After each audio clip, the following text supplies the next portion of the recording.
فضائل نماز۔ بسم اللہ الرحمن الرحیم۔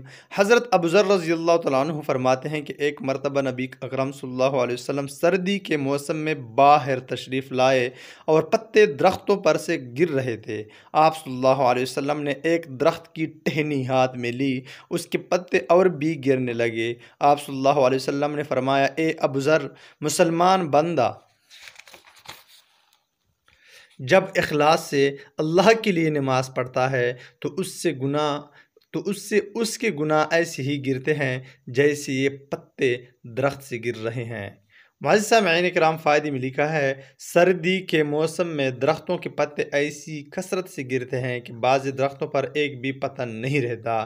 نبی اکرم صلی اللہ علیہ وسلم کا پاک ارشاد ہے کہ اخلاص سے نماز پڑھنے کا اثر بھی یہی ہے کہ اس کے سارے گناہ معاف ہو جاتے ہیں، ایک بھی نہیں رہتا۔ مگر ایک بات قابل لحاظ ہے، علماء کی تحقیق آیت قرآنیہ اور احادیث نبویہ کی وجہ سے یہ ہے کہ نماز وغیرہ عبادات سے صرف گناہ صغیرہ معاف ہو جاتے ہیں، کبیرہ گناہ بغیر توبہ کے معاف نہیں ہوتا۔